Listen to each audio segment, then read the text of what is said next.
Anytime new tech is announced, it can be challenging to avoid the FOMO or the temptation to buy new gear to enhance your craft. However, there are strong reasons to resist this impulse. And knowing when to buy and what actually will be useful is the trickiest part to navigate. So in this video, I'll share my 20+ years of experience to help you avoid the biggest missteps and to make sure that you're making the best choices for you. The endless cycle of tech announcements makes it really hard not to want to buy this stuff. But these product launches are designed to do that exactly. Make you want it, make you feel like you need it, and ultimately manipulate you into actually buying it. These companies know what they are doing, so it's your job to know what is best for you. Like, do you really need the latest camera, laptop, desktop, smartphone, tablet, that specialty gimmicky lens or tool? While all these are really cool and nice to haves, they are almost never necessary, especially if you're just starting out or if you already have something similar that isn't even 2 years old yet. Investing in new gear is expensive, but are you planning for your future, which is what you need, or are you satisfying a want in the current moment? Because every decision that you make should be focused on your long-term financial stability. And if you're using your savings or your investments to buy the gear, you better have a plan for it to be making its money back within 2 years. Because any gear that you buy will depreciate quicker than you expected, especially with tech, which depreciates fast. Because what you buy today will not hold its value tomorrow. Unless you get a specialty item that only comes out every once in a while. But then are you using that specialty item enough to justify the cost for it? You should be thinking about owning it for 3 to 5 years. So this is one of the best arguments to buy a little bit forward thinking. Buy something that's a little bit higher than what you need in the moment. You know you can grow into it in the next 3 to 5 years.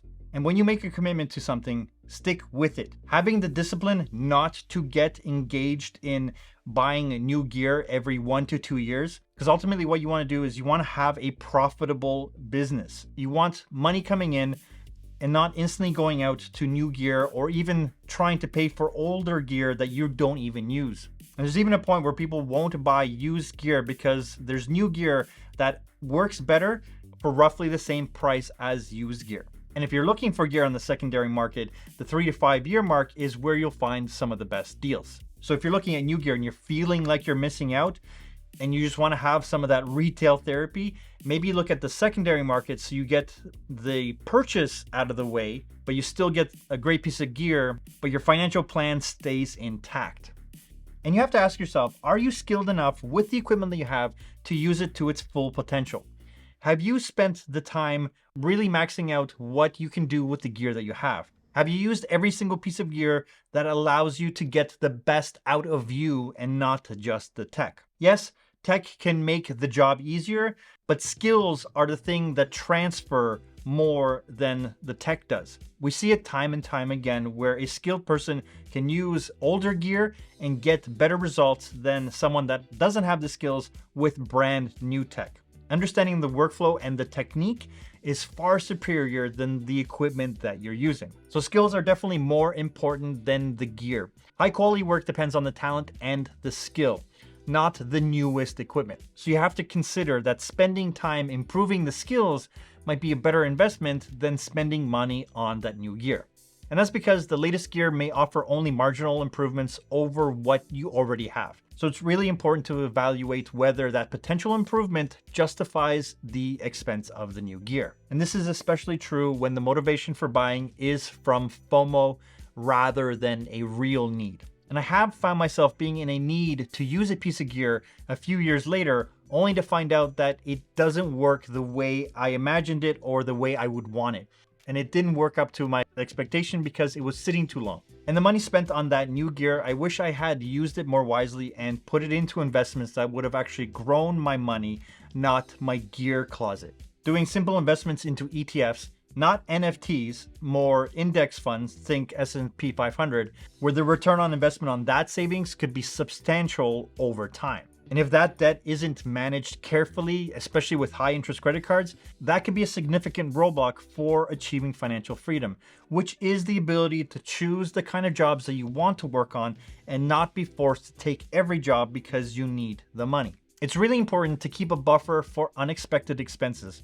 Spending on non-essential items that you don't need could deplete your own safety net.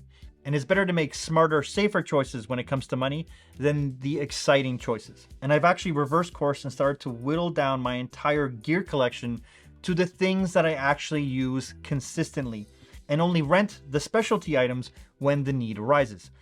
There's no need to have a $80,000 camera if you're only going to use it a few times. You don't want to be hired because of the camera that you have. You want to be hired for the skills that you bring to operating that camera. So by reversing course and whittling down and being a little bit more frugal and very mindful with the spending, it's such a better feeling overall that my finances feel like they're under control rather than letting them control me. I want to be very clear.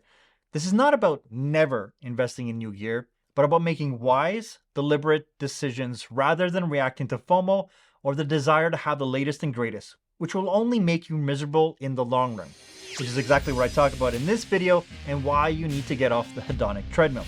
As always, thanks for watching.